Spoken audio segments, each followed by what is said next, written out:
I know.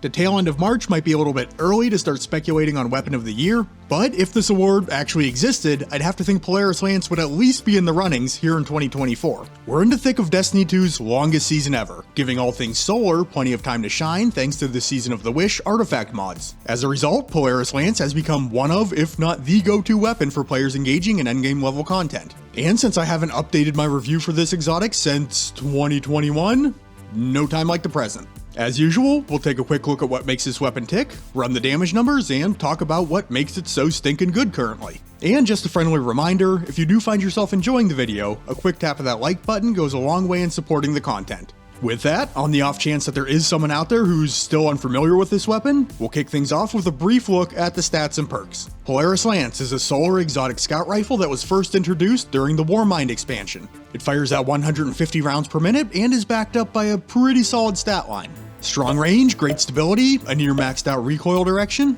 and the airborne effectiveness at 27 is on the higher side. Maybe not the most useful thing on a scout rifle, but it is good. Most of the other stats, while they don't look great, are pretty typical for a 150 RPM scout, with the handling being a little bit on the lower end. The intrinsic trait is the perfect fifth. Landing 4 precision hits loads a delayed solar explosive round for your next shot. And even though the description still has not yet been updated, this shot does apply Scorch. And then while there is no true exotic perk for Polaris Lance, it does have Zen Moment. Causing damage reduces flinch and recoil over time, which was retuned a while back, so it's no longer a throwaway perk for those of us playing on PC. And once the exotic catalyst is unlocked and applied, the weapon is granted Dragonfly. Precision kills create an elemental damage explosion. The general functionality for this weapon is pretty straightforward. At its core, it is a high-impact scout, so long-range firepower. Rounds that land as a precision hit are loaded back into the magazine 1 for 1, so theoretically, never miss a crit, never lose a bullet. Down an enemy with a precision hit, create a solar dragonfly explosion. The max radius on the blast is roughly 7 meters. Landing 4 precision shots without reloading will load a perfect 5th round, and once primed, it does have an expiration timer of about 4.5 seconds. It does carry some extra damage from the blast, and as of Lightfall, its damage over time effect has been converted to Scorch, so it applies Scorch stacks as well. At base, 40. That means 3 perfect 5th rounds in somewhat rapid succession, crosses the 100 Scorch stack threshold, locking up the ignition. If you are using the Ember of Ashes fragment on a solar subclass though, you do get 50% more Scorch stacks applied, so 60 for each perfect 5th round. Meaning you're only gonna have to put 2 of them on a target to ignite the enemy. And last point here, when looking at the reload speed, at base it is going to take 2.1 seconds to reload and fire the weapon. And that's pretty much the short of it, but I do want to mention something before we move on to damage. If you haven't seen this video from Aztecross and you are somewhat interested in the inner workings of Destiny 2, I highly recommend it. It's based around the research of Reddit user and Destiny scientist, Mr. Rock DC, and it explains why our ignition damage can be so wildly inconsistent in-game. There are several factors that can tank your ignitions, and while we will see one of them further along in this video, if you do want the full rundown on the what, the how, and the why, I'll have both Aztecross's aforementioned video and the Reddit post linked in this video's description. On to damage testing though, and since it's been a while, I probably ought to run the disclaimer.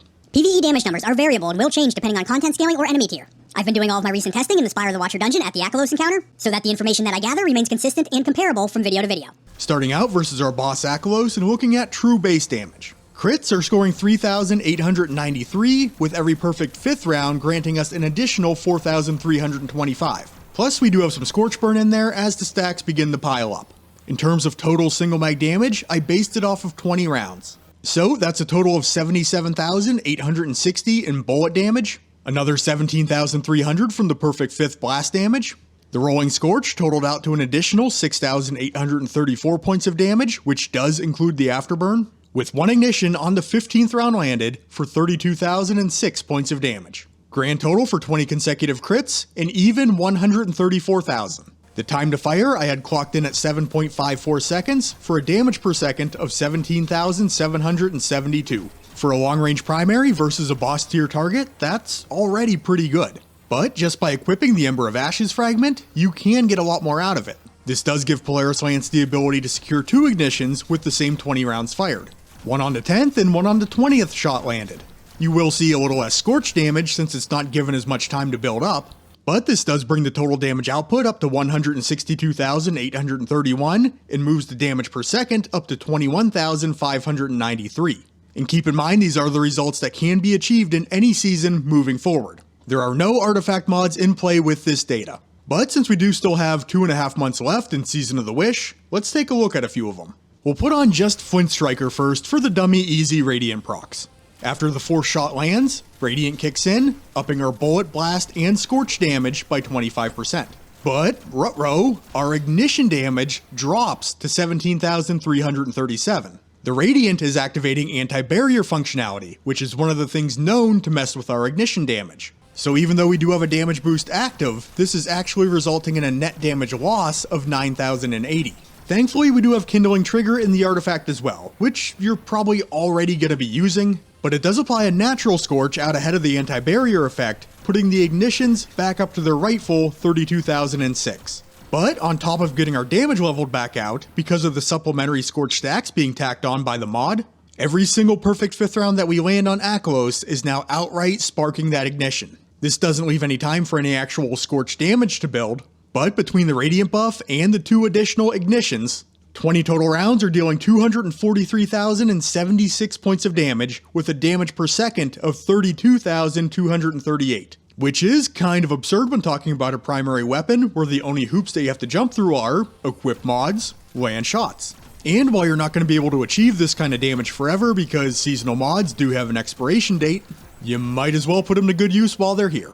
Moving down through the enemy tiers though, I didn't dive in with a full rundown for majors and minors like I did with our boss, but the base information is there so you should be able to plug things in for yourself if so inclined. A few things to note though, damage versus majors is roughly 10% higher than the numbers we were seeing versus a boss tier enemy, and when you go from major to minor, that's a 104% damage jump. Over double. 45% of that is natural within the scout rifle weapon class, but you do get to multiply on another 1.4x because of the exotic primary damage boost versus red bars. Also, the damage from the Dragonfly explosion does scale with enemy tier, but the ignition damage will remain static within a given encounter. Regarding Polaris Lance's performance, even in its base form, no seasonal mods considered, it really is a damn fine weapon. Its ability to pick through targets and sustain decent damage from nearly unlimited range makes it extremely useful in scaled up content where keeping some ground between you and your enemies can be beneficial.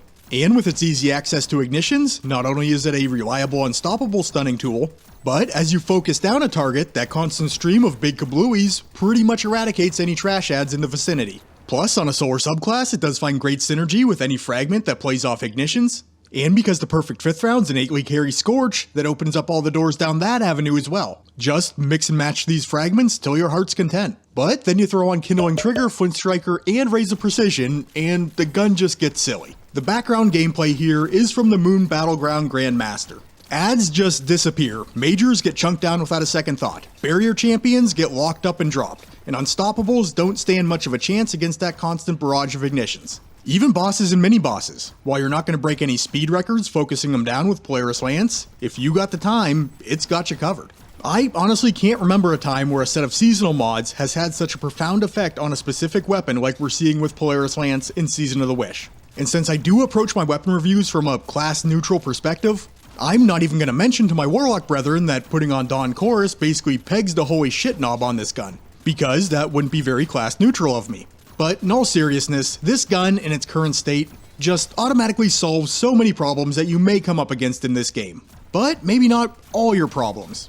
It can't deal with overload champions, which is kind of a reaching knock against the weapon, but you will have to bring along something to deal with them if they are present in a given activity, which is why we load out 3 guns and not just 1. Then the stun it can secure versus unstoppables is something you may want to be mindful of. Since Polaris Lance is relying on a subclass verb to achieve it, you do get a bit of a delayed stun effect. Even after the insert name, stunned and unstoppable prompt appears on your screen, there is a brief window where that champion still can retaliate. Whereas with a weapon-bound stun, like this bow here, it does immediately lock them right down. So it is something to be wary of. And lastly, this is not a good close-range weapon. If you're looking for something to fill that role, I'd maybe point you toward Sunshot, since Polaris Lance is a weapon that's built for hammering on targets from a distance. For activities or encounters that are heavy with fast-paced close-quarters combat, Polaris Lance ain't it. Even though the weapon is absurdly strong in the current season, there are definitely encounters that are not going to lean into its strengths. But overall, fantastic weapon in its current state that you really should take for a spin if for some reason you haven't already. But with that, let's move on to the PvP section, starting out with our damage testing. On a crit with Polaris Lance, we're seeing 81 points of damage, and with shots landed to the body, we're seeing 41. So the optimal time to kill is locked in at 0.8 seconds versus all resilience tiers with 3 crits. The body shot time to kill, which was once 1.6 seconds with 5 shots, has now dropped down to 2 seconds, requiring 6 shots post-update. And again, this is applicable versus any resilience tier. For a more forgiving suboptimal time to kill, you can go 2 crits and 2 bodies and down your opponent in as little as 1.2 seconds. For the damage from the perfect 5th round, it's directly going to tack on an additional 21 points of blast damage. And its applied scorch damage at base ticks 5 times, totaling out to roughly 27. If you have Ember of Ashes applied, it will tick 7 times for 46 points of scorch damage dealt. But as always, just keep in mind, scorch damage itself cannot outright down an enemy player. In terms of its blast radius, for a secondary target to take full damage, they'll have to be roughly 2 meters away, with the ultimate radius stretching out to about 4 meters. But even catching just a piece of that blast still does apply the full rack of scorch stacks. Regarding the Dragonfly explosion, it can deal a maximum of 96 points of collateral damage, which can be achieved at roughly 3.5 meters away. Past that, the damage diminishes with proximity up to about 7.5 meters. For Polaris Lance's optimal range, you can hit for full damage from 83 meters away. Stepping back to 84, damage fall off begins to occur. Last note here, I wanted to see how things worked out versus a Well of Radiance, and it really doesn't. Even with 10 rapidly landed precision shots, Ember of Ashes, and an ignition proc, it's still not enough to break the Guardian or the Well. Performance-wise, Polaris Lance is a 150 scout, and it's pretty good at what it does. Strong in walking down lanes or holding sightlines from a distance. Provided you can keep on target, that 0.8 second optimal time to kill is plenty serviceable. And with 2 different avenues of passing along damage to secondary targets, there is always the chance of needing to expend less bullets when shifting your focus to the next enemy. Plus, with every crit being refunded, that can really cut down on the times where you're going to need to physically reload the weapon. And the scorch damage from the perfect 5th round, while not outright lethal, can be very nice for temporarily delaying an enemy player's health regen. And the Flinch Striker artifact mod does work in PvP, so chain together some crits and enjoy your 10% radiant buff. Drawbacks. Posting up and plinking targets from range isn't everyone's cup of tea. For on-the-go players, Polaris Lance probably isn't going to hit you on the numbers. The slightly lower aim assist value does put a little more weight on the shoulder of the wielder in terms of keeping those crosshairs on target, and while it doesn't feel egregiously bad by any means, it's maybe just not quite as forgiving as, say, its exotic 150 counterpart Jade Rabbit. And given the fact that the optimal and body shot time to kills are now split by a full 1.2 seconds, if you're not hitting heads, you probably want to go a different route. Another point, if you are a habitual reloader, like me, you do end up wasting a little bit of this weapon's potential. It resets the crit count towards the perfect 5th round every time you do it.